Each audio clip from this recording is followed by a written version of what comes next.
70 to 85 million people died in World War II. Every single one of them was a consequence of decisions made by a handful of exhausted men between 1914 and 1918. Something is wrong with the story you were told. Not wrong like a minor detail. Wrong like the entire foundation is cracked. You were taught that Germany lost World War I because it deserved to. Because it was aggressive, militaristic, doomed by its own arrogance. The Allies won because justice, democracy, and superior strategy prevailed. That's the comfortable version. Here's the uncomfortable one. Germany came within weeks of winning, maybe days. And when it lost, it wasn't because the Allies outfought them. It was because of a series of decisions so specific, so avoidable, so almost accidental, that historians have spent a century arguing whether the outcome was inevitable at all. It wasn't, and that should disturb you. Let's establish something first. This isn't about rooting for Germany. This is about understanding how wars are actually decided. Not by righteousness, not by cause, but by logistics, timing, and the catastrophic weight of single decisions made by exhausted men in smoke-filled rooms. The war began in August 1914. Within 6 weeks, German forces had swept through Belgium, crossed into France, and were approaching Paris. The French government packed its bags and fled to Bordeaux. That's not a metaphor. The capital of France was being abandoned. Think about what that means. 6 weeks. Paris almost fell before most soldiers had even broken in their boots. Then something happened. Something small. Something that changed everything. We'll get there. First, understand what Germany was working with. The German military in 1914 was arguably the most professional fighting force on Earth. Not the largest. The most technically sophisticated. Their artillery was terrifying. Their logistics were precise. Their officer corps trained obsessively for a two-front war because they always knew it was coming. The Schlieffen Plan. You've heard the name. But here's what most people miss. It wasn't just a battle plan. It was an entire philosophy of war compressed into a timetable. Knock out France in 6 weeks. Turn east. Crush Russia before it fully mobilized. End the war before it became a war of attrition. It almost worked. In 1914, Germany had roughly 8.5 million men under arms by the end of mobilization. France had approximately 8.4 million across the war. Britain's initial expeditionary force was just 100,000 men. 100,000. Britain sent the equivalent of a mid-sized city to stop a continental army. And Germany nearly won anyway. But here's the thing about nearly. Nearly doesn't end wars. Nearly creates wounds that fester for decades. Nearly is what happens when strategy meets the chaos of real human beings making real human decisions under real pressure. And in September 1914, one of those human beings made a decision that still haunts military historians. His name was Alexander von Kluck. He was a Prussian general. He was exhausted. His army had been marching for weeks. And he turned. He turned east, away from Paris, toward what he thought was a collapsing French flank. He was wrong. And that turn, maybe 30 miles of deviation from the plan, opened a gap between German armies that the French and British exploited at the Marne River. Paris did not fall. The Schlieffen Plan died. The war became exactly what Germany feared most, a grinding, two-front war of attrition. So why did von Kluck turn? Was he insubordinate, incompetent, or was he responding rationally to battlefield information that simply wasn't good enough? That question doesn't have a clean answer. And that's precisely why this story matters. Because Germany didn't lose World War I in 1918. It lost in September 1914. Before the trenches. Before the gas. Before the millions of graves. And almost nobody talks about that. But von Kluck wasn't the real architect of Germany's collapse at the Marne. That credit belongs to the man who was supposed to guarantee victory, and instead dismantled it piece by piece before the battle even began. His name has been almost deliberately forgotten. Here's what the history books skip. The Schlieffen Plan wasn't von Kluck's failure alone. It was already broken before he turned. Quietly, methodically, by the man responsible for executing it. Helmuth von Moltke the Younger, chief of the German General Staff, nephew of the legendary Moltke who crushed France in 1870. He inherited a name that meant victory. He did not inherit the nerve. Alfred von Schlieffen spent years designing his plan.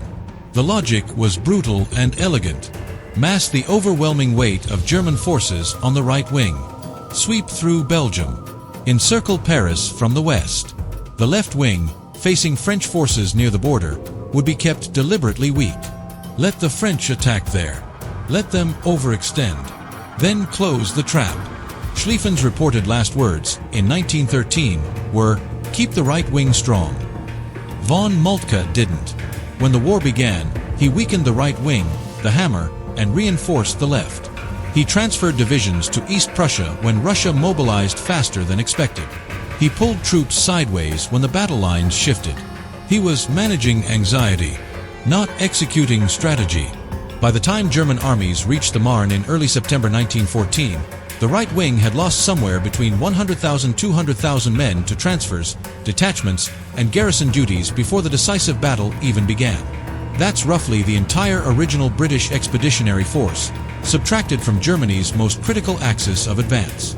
Imagine building a battering ram and quietly removing half its weight before you swing it. But here's where the mystery deepens. Von Moltke knew. He sensed it collapsing. On September 14, 1914, days after the German retreat from the Marne, he reported to Kaiser Wilhelm II. He reportedly said, "Your Majesty, we have lost the war." The Kaiser was stunned. The war was 6 weeks old. No one had told the German public. No one had told the army. Soldiers were still advancing on other fronts. The newspapers still spoke of victory. Von Moltke suffered a nervous breakdown. He was quietly removed from command, replaced, and the German public was never told what their chief of staff had already concluded. The war that would kill 17 million people had already been declared lost, in private, by the man who started it. That silence had consequences no one calculated. Von Moltke was removed quietly. No court-martial. No public accountability. No reckoning. He was given a ceremonial position, kept in uniform, allowed to attend official functions as if nothing had happened. He died in 1916, at a state funeral, with full military honors, while the men whose lives his decisions had squandered were still rotting in trenches he had helped create. The German public never learned his name in connection with failure. They were still reading newspapers that spoke of imminent victory. Ordinary German families were rationing bread while the man who privately declared the war lost in week 6 was being buried with a gun salute. That is not a tragedy. That is a system protecting itself at the cost of everyone inside it. And von Moltke's silence set a template. A pattern of German leadership knowing the truth and choosing to hide it. That pattern would repeat itself. Each time with higher stakes. Each time with more bodies. So Germany lost the opening gambit. The Schlieffen plan failed. Von Moltke collapsed. The war became a trench war. That should have been the end. It wasn't, because Germany adapted. And what it did next is where the real argument begins. Not whether Germany could have won in 1914, but whether it could have won after 1914, with different choices, made by different men, at very specific moments. This is where historians get genuinely divided. Historian John Keegan argued Germany's fundamental problem was strategic overreach. Fighting East and West simultaneously made eventual defeat almost structural. You can't win a two-front war of attrition with one economy against many. But military historian Holger Herwig pushed back. Germany's industrial output was extraordinary. Its tactical innovations, stormtrooper units, infiltration tactics, flexible defense, were ahead of anything the Allies developed until much later. The problem wasn't capacity. It was decision-making at the top. Both are right. That's what makes this uncomfortable. Consider 1916, the Battle of Verdun.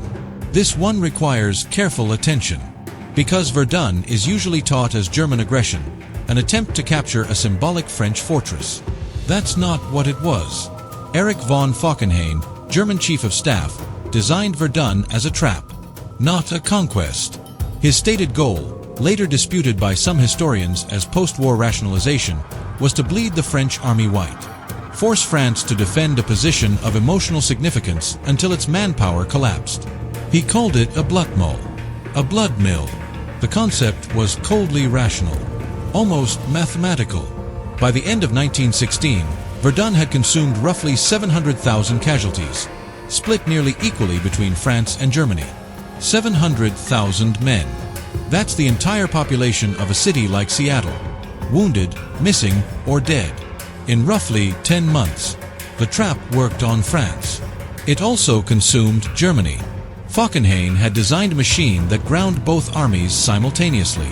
He was removed from command in August 1916. Here is the strategic window most analysts identify. The moment Germany had the clearest path to a negotiated victory, not total victory, but an acceptable peace. Late 1916. France was hemorrhaging at Verdun. Britain had taken catastrophic losses at the Somme, nearly 60,000 casualties on the first day alone. Russia was structurally collapsing. Its army would mutiny within months. The Tsar would fall within a year. Germany controlled Belgium, northern France, large portions of Russia. It held more enemy territory than any power since Napoleon. Kaiser Wilhelm II received serious back-channel signals from neutral parties about potential negotiations. Some historians, including David Stevenson in 1914 to 1918, note that a compromise peace was diplomatically conceivable at this precise moment.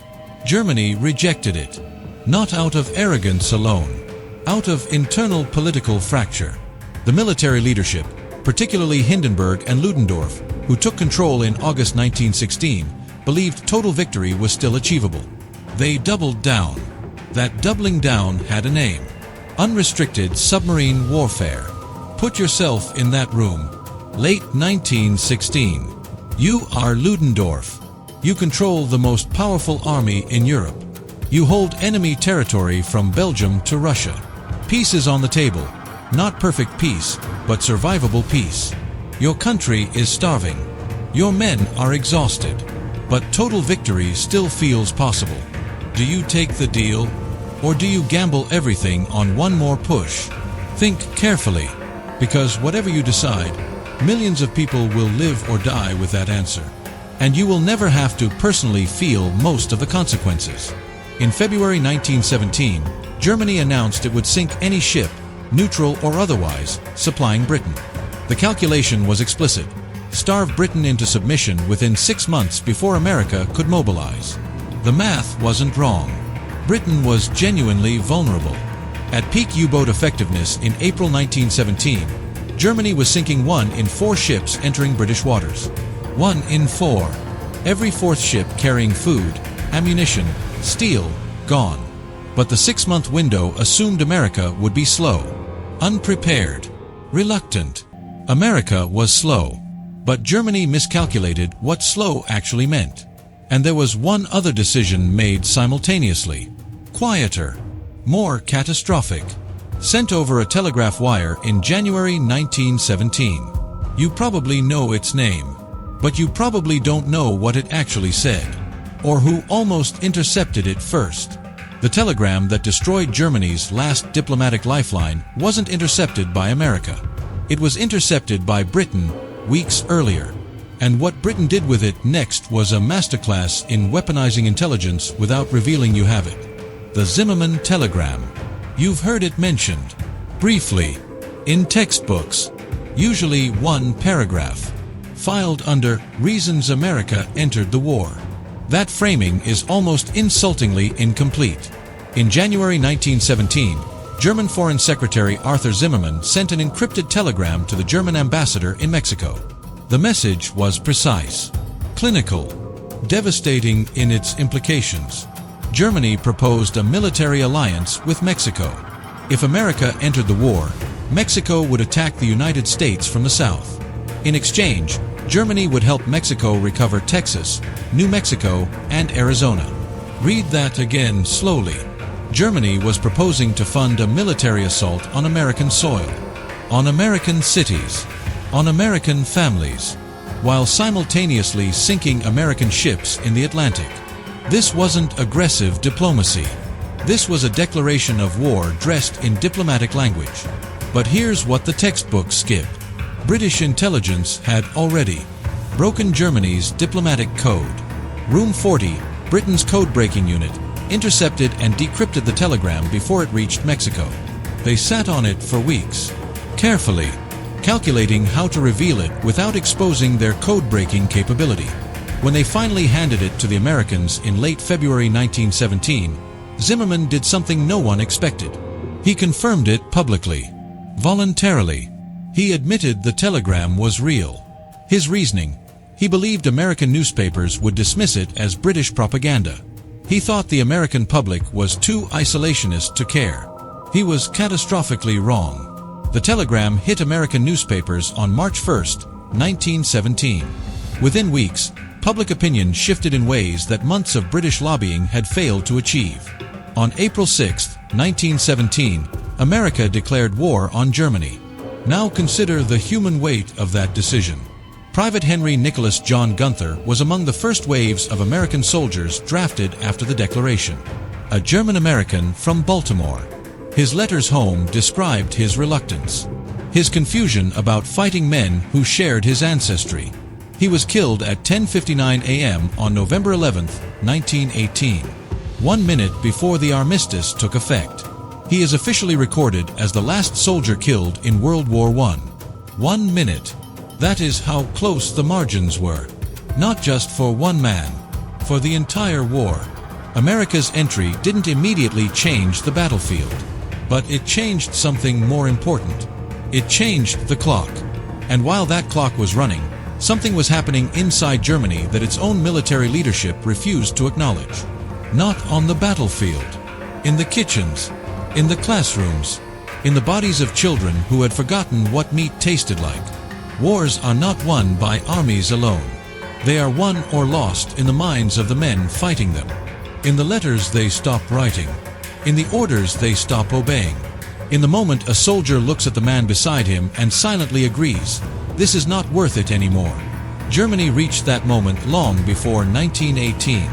By 1917, the German home front was fracturing in ways the military censored but could not stop. The British naval blockade, often overlooked in popular history, was strangling German civilian life with quiet brutality. By 1917, average German caloric intake had fallen to roughly 1,000 calories per day. 1,000 calories. That is what a modern nutritionist would prescribe for aggressive medical weight loss. Germany was feeding its civilians on a starvation diet. 4 years. The winter of 1916 to 1917 became known as the Steckruben winter. The turnip winter. Turnips, animal fodder, became a primary food source for ordinary German families.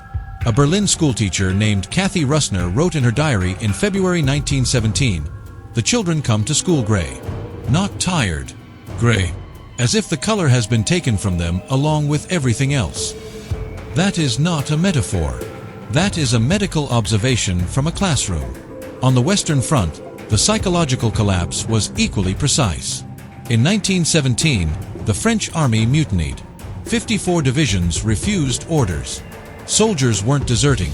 They were staying in the trenches but refusing to attack. It was a surgical, collective breakdown. The Germans didn't know. French military censorship was total. If Germany had known the full scale of the French mutinies in mid-1917, a targeted offensive could have been decisive. Some historians argue this was Germany's last genuine window. They didn't know. They didn't push. The window closed. Then Russia collapsed entirely. The Tsar abdicated in March 1917. The Bolsheviks seized power in November. The Eastern Front, Germany's nightmare for 3 years, dissolved. By March 1918, the Treaty of Brest-Litovsk formally ended the war in the East. Germany gained enormous territory, freed up divisions, transferred them west. For one brief moment, the arithmetic looked survivable. Ludendorff saw it. He built a plan around it. It had a name that felt like finality. The Kaiserschlacht. The Kaiser's Battle. March 21, 1918. 4:40 a.m. 6,000 German guns fired simultaneously along a 40-mile front. It was the largest artillery bombardment in human history to that point. The ground shook in London. Not metaphorically. Seismographs in England registered the detonation. This was the Kaiserschlacht. Operation Michael. Germany's final, total offensive. Everything held back. Everything committed. One overwhelming blow designed to end the war before American forces arrived in sufficient numbers to matter. Ludendorff's logic was sound. Brutal, but sound. Germany had developed something the Allies hadn't fully countered yet. Sturmtruppen. Stormtroopers. Not the Nazi Association. Forget that entirely. These were elite infantry units trained in infiltration tactics. They didn't attack strong points. They flowed around them. They found weakness, penetrated deep, disrupted communications, created chaos behind the lines. It was modern warfare, decades ahead of its time.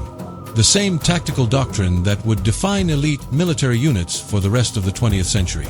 In the opening days of the Kaiserschlacht, it worked with terrifying efficiency. Within the first day, German forces advanced up to 8 miles in some sectors. 8 miles. In a war where gains were measured in yards. Where men died by the thousands for ground you could cross in an afternoon walk. The British Fifth Army essentially collapsed.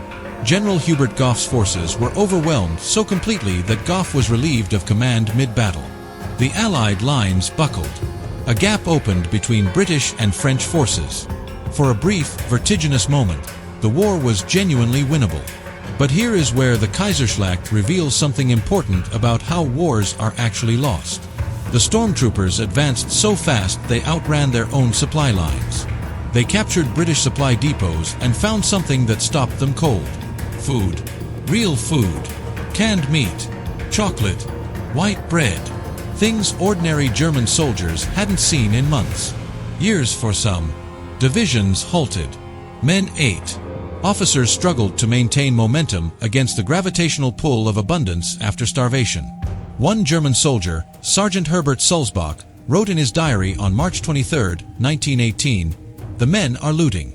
I cannot blame them. I am not sure I would do differently. But we are losing hours we do not have." That pause, those hours, mattered. The strategic problem ran deeper than looting. Ludendorff's offensive had no singular objective. This is the critique that military historians return to. Repeatedly. Operation Michael drove toward Amiens. Operation Georgette struck in Flanders. Operation Blücherjork lunged toward Paris. Each offensive achieved tactical success. Each created salients, bulging pockets of German-held territory that were difficult to supply and easy to attack from 3 sides. Ludendorff was punching forward without a fixed target. He later admitted, in his own memoirs, that he had no clear operational goal beyond breakthrough itself. He called his method, tactics first, strategy will follow. That is not a strategy. That is hope dressed in military language. Meanwhile, the clock America had started was running. In January 1918, approximately 175,000 American troops were in France. By June 1918, that number had crossed 1 million. By November, it would reach nearly 2 million. 2 million.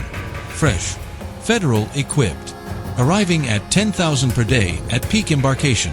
Germany was losing approximately that many men per month to casualties, desertion, and disease.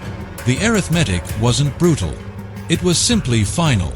Some historians, most notably German scholar Wilhelm Deist, argue that what happened next wasn't really a military collapse at all. Deist's research identified what he called a covert military strike. German soldiers, particularly from summer 1918 onward, began surrendering in enormous numbers. Not because they were routed, but because they chose to stop. They had calculated, individually and collectively, that the war was over. By September 1918, German forces were surrendering at a rate of roughly 10,000 men per day. 10,000. Every day. That is a small town choosing to stop fighting every 24 hours. This is the detail that would later poison German political culture in the most dangerous way imaginable. Because the German army hadn't been destroyed in the field. It had dissolved. From within. And that ambiguity, that gap between military reality and public perception, would be weaponized by a specific Austrian corporal within a decade. But that is a different catastrophe. The Kaiserschlacht had failed. Not with a dramatic defeat. With exhaustion. With empty supply lines and soldiers eating captured chocolate while the window closed forever.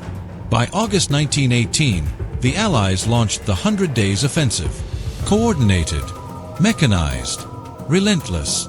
Germany had nothing left to answer with. Nothing except the question its leaders still refused to ask honestly. How did we get here? The German army was dissolving. But the men responsible for that dissolution were already building their alibi. Quietly, deliberately, and that alibi would outlive the war by decades and cost the world more than the war itself. The German army didn't shatter. It deflated. That distinction matters enormously, because shattered armies leave clear wreckage. Deflated armies leave myths. By October 1918, the military leadership knew the war was lost. Hindenburg and Ludendorff knew. The Kaiser knew. The diplomats knew. Germany had already sent peace feelers to American President Woodrow Wilson, hoping his 14 points would produce a softer settlement than the British and French would offer. But they didn't tell the German public. Not clearly. Not honestly. Instead, something calculated happened. Ludendorff, the man who had controlled German military strategy for 2 years, deliberately transferred power to a civilian government days before requesting the armistice. Read that carefully. The military handed power to civilians, then requested peace, then later claimed the civilians had surrendered a still capable army. This was not accidental. This was the architecture of a lie being constructed in real time. The German home front collapsed in parallel. Not afterward. Simultaneously. In late October 1918, German naval commanders ordered the High Seas Fleet to sail for one final, suicidal engagement with the Royal Navy. The sailors refused. Openly. They had not mutinied in 4 years of war. They mutinied now, because they understood, with absolute clarity, that this was no longer a military operation. It was a gesture, an institutional death wish dressed as honor. The mutiny spread. Kiel, Hamburg, Bremen. Workers and soldiers formed revolutionary councils. The Kaiser abdicated on November 9, 1918. Not gracefully. He was informed his own army would no longer protect him. He fled to the Netherlands. He would live there until 1941. Quietly, tending his garden. The armistice took effect at 11 a.m. on November 11, 1918. In the 6 hours between its signing and its activation, approximately 11,000 men became casualties. 11,000 men. In 6 hours, after the peace was already signed. That number has no military justification. Those deaths served no strategic purpose. Commanders on both sides continued operations because stopping felt like admitting something they weren't ready to admit. That is not war. That is institutional momentum killing people by habit. Germany surrendered with its army still on foreign soil, still holding territory. That geographical fact would become the most dangerous sentence in European politics. The ground told one story. The truth told another. Here is what this entire story has been building toward. Germany didn't lose World War I because it was outfought. It lost because it was outdecided. At every critical junction, the Marne, Verdun, the Zimmermann telegram, the Kaiserschlacht, there was a choice. A specific, identifiable, human choice. Made by exhausted, frightened, ambitious men operating under impossible pressure. That is not the same thing as inevitable defeat. But here is the twist that changes everything. A German victory in World War I almost certainly prevents World War II. Not because Germany would have been peaceful, but because the specific conditions that produced Nazism were products of defeat. The stab-in-the-back myth, the Dolchstoßlegende, required a betrayal narrative. Betrayal requires unexpected loss. Unexpected loss requires a war that seemed winnable until it suddenly wasn't. A victorious Germany has no use for Adolf Hitler. A humiliated Germany made him inevitable. Historian Neil Ferguson argued precisely this in The Pity of War. A German-dominated Europe in 1918 would likely have resembled, in his framing, an early version of the European Union. Economically integrated, German-led, politically uncomfortable but not genocidal. Some historians reject this strongly. Margaret Macmillan and others argue German war aims, documented in the September program of 1914, revealed annexationist ambitions that would have created their own brutal order. Both arguments deserve space. Neither is complete alone. What is not debatable is this: the peace that ended World War I was specifically designed to be humiliating. The War Guilt Clause, Article 231 of the Versailles Treaty, assigned sole responsibility for the war to Germany. It was legally necessary to justify reparations. Everyone involved knew it was historically dishonest. John Maynard Keynes, present at Versailles as a British delegate, resigned in protest. He wrote afterward that the treaty was not a peace. It was an armistice for 20 years. He was off by less than 1 year. So here is where this leaves you. Germany should have won World War I. Not morally. Strategically. The capability existed. The windows existed. The decisions failed. And the defeat that followed wasn't just Germany's tragedy. It was everyone's. 17 million dead in the First War. 70 to 85 million in the Second. The math of bad decisions doesn't stay contained. It never does. So ask yourself this: if one general hadn't turned at the Marne, if one telegram had never been sent, if one exhausted leader had chosen differently in one smoke-filled room, how many of the 20th century's graves simply wouldn't exist? That question has no clean answer, but it has a very specific, very human weight. And that weight belongs to all of us.